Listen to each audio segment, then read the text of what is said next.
So hello everyone, welcome back to my YouTube channel. आज हम करने वाले हैं नैनोप्लास्टी ट्रीटमेंट।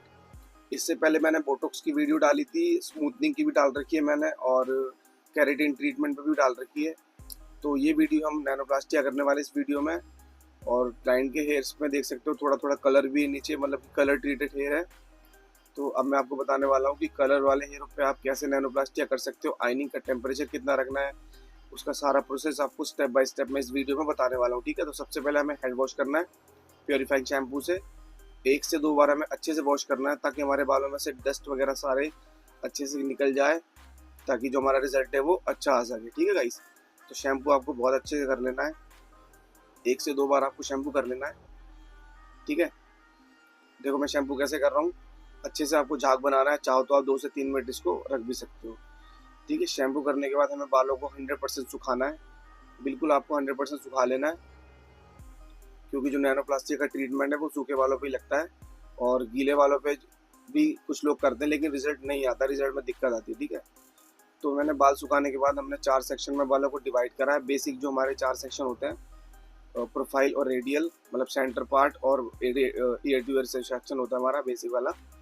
उसके बाद मैंने देख लो फ्लोर एक्टिव कंपनी की नैनोप्लास्टिया ली है W1। W1 मैंने क्यों लिया है, क्योंकि क्लाइंट का हेयर थोड़ा सा थिक था, मतलब मोटे बाल थे। वैसे तो आप जो केमिकल ट्रीटेड हेयर होते हैं, कलर ट्रीटेड हेयर होते हैं ना, उसमें इसका जो दूसरा होता है ना वो भी आता है W2, तो आप उसमें वो यूज़ कर सकते हो। लेकिन क्लाइंट को थोड़ा सा सीधा चाहिए था, और क्लाइंट के जो बाल थे थोड़े से मोटे थे, थिक थे, इसलिए मैंने W1 लिया है। ठीक है गाइस, अच्छे से बाउल में उसको प्रोडक्ट को मैंने डाला है, अच्छे से मैंने मिला लिया।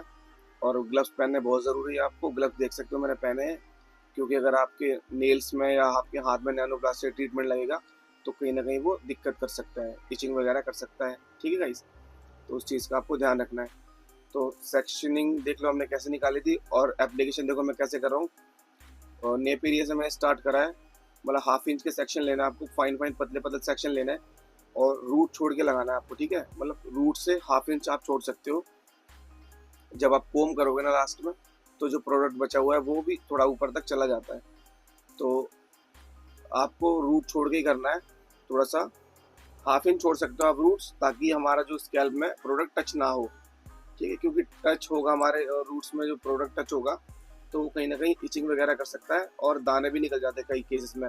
जैसे किसी क्लाइंट की सेंसिटिव स्कैल्प होती है तो उसमें दाने भी निकल सकते हैं, तो उस चीज़ का आपको ध्यान रखना है, स्मार्टली वर्क करना है आपको। ठीक है, एप्लीकेशन देख लो मैं कैसे कर रहा हूँ, साथ के साथ मैं इमल्सिफाई कर रहा हूँ, अच्छे से कोम करते जा रहा हूँ बार बार बार बार, ताकि जो हमारा हेयर है उसमें कहीं भी प्रोडक्ट ना रहे, तो मतलब कहीं बिना लगे ना रह जाए बाल हमारे, वरना जहाँ अगर हमारा प्रोडक्ट नहीं लगा तो वहाँ पे प्रॉब्लम आ सकती है। ठीक है गाइस, तो एप्लीकेशन देख लो मैं कैसे कर रहा हूँ। और जिन लोगों ने मेरे चैनल को अभी तक सब्सक्राइब नहीं किया तो प्लीज़ चैनल को सब्सक्राइब कर लो। गाइस मैं देखता हूँ वीडियो को काफ़ी लोग देखते हैं और सब्सक्राइब कोई नहीं करता है, तो प्लीज़ मेरी छोटी सी रिक्वेस्ट है आपसे, आप चैनल को सब्सक्राइब ज़रूर कर लिया करो। आपका उसमें कोई पैसा नहीं लगता है, बस एक आपको बटन दबाना है सब्सक्राइब का।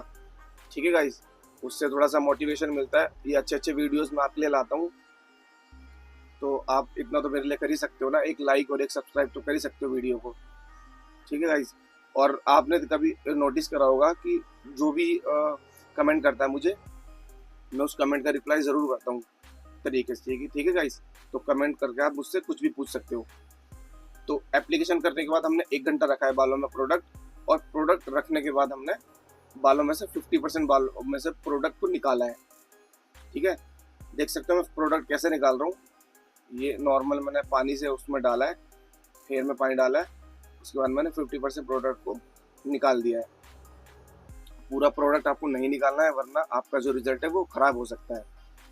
ठीक है इस, तो प्रोडक्ट निकालने के बाद हमने नॉर्मल हेयर ड्रायर से और सुखाना है बाल, मतलब यहाँ पे जो मैंने हीट रखी है वो मीडियम रखी है, और ब्लू रखा है फुल। ठीक है, जब 50 से 60% बाल सूख जाएगा तो उसके बाद आपको 100% हीट जो है हमारे पूरी ओपन कर लेनी, पूरी खोल लेनी है, जब बाल 50 से 60% सूख जाए।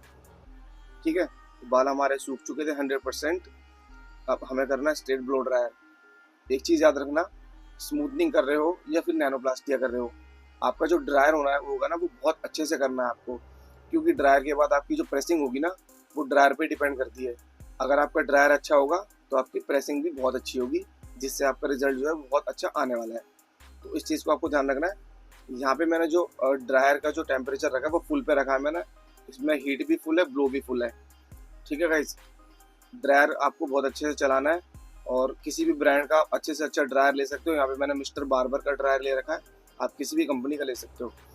तो ड्रायर करने के बाद हमने आइनिंग स्टार्ट करी है और आइनिंग का जो टेम्परेचर रखा है वो रखा है मैंने 200 डिग्री सेल्सियस, क्योंकि कलर्ड हेयर तो थे ही, मतलब इतने ज़्यादा सेंसिटिव हेयर नहीं थे, इनके मोटे बाल थे, तो इसलिए मैंने आइनिंग का जो टेम्परेचर रखा है वो फुल नहीं रखा है। फुल मैंने इसलिए नहीं रखा है क्योंकि केमिकल ट्रीटेड भी थे, नीचे नीचे थोड़ा सा इनका बाल ड्राई था, इस वजह से मैंने फुल टेम्परेचर नहीं रखा है।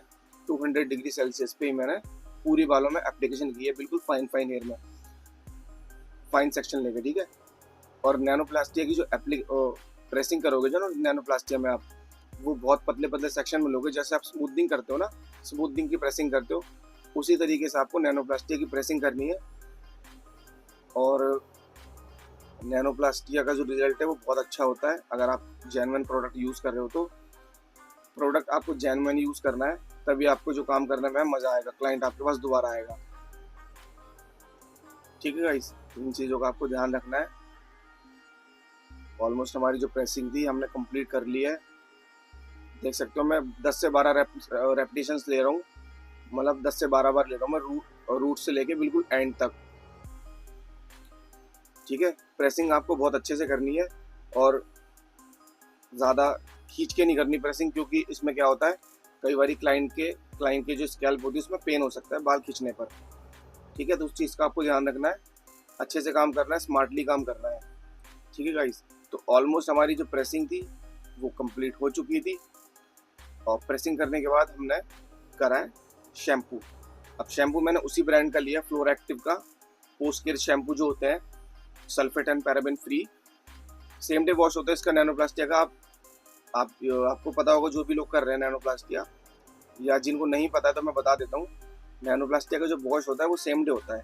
ठीक है, केराटिन का होता है 24 आवर्स के बाद, और नैनो का बिल्कुल सेम डे वॉश होता है। तो अच्छे से आपको शैम्पू कर देना है सल्फेट एंड पैराबेन फ्री, और जो हमारा प्रोडक्ट है वो अच्छे से बालों में से निकाल देना है। ठीक है गाइस, देख सकते हो मैं कैसे शैम्पू कर रहा हूँ। और शैम्पू करने के बाद हमें लगाना मास्क, और मास्क आप किसी भी कंपनी का ले सकते हो, वैसे तो इनके साथ किट के साथ ही आता है, पोस्ट केयर शैम्पू जो भी ट्रीटमेंट्स आते हैं इनके साथ ही आता है, बाकी आप अलग से भी कोई भी मास्क लगा सकते हो। ठीक है, हेयर स्पा वाला भी मास्क लगा सकते हो, चल जाता है वो। ठीक है, देख सकते हो ये लिया मैंने मास्क, ये कंडीशनर है, कंडीशनर मास्क इसमें आता है, तो ये भी लेंथ में लगा देना है हमें शैम्पू करने के बाद।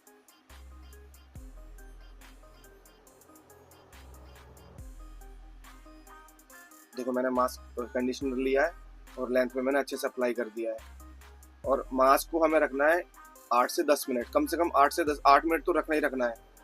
ठीक है गाइस, 8 मिनट मास्क रखना है आपको, और 8 मिनट कंप्लीट होने के बाद आपको रिंस कर देना है पूरे बालों को। ठीक है, नॉर्मल पानी से। सो रिंस करने के बाद देख सकते हो ये है फाइनल रिजल्ट। देख सकते हो गाइस कितनी शाइन आ रही है इन बालों में, और क्लाइंट भी सच में इतनी खुश थी ना क्लाइंट, अपने जो इनका जो फाइनल रिजल्ट था, बिल्कुल भी टेंगल्स नहीं बन रहे थे, ना इनमें ड्राइनेस आई थी, प्रॉपर शाइन थी बालों में, स्मूथनेस प्रॉपर थी।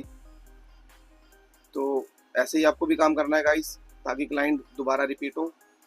और मिलते हैं नेक्स्ट वीडियो में, तब तक के लिए थैंक यू सो मच। मेरे चैनल को सब्सक्राइब ज़रूर कर देना और वीडियो को लाइक कर देना।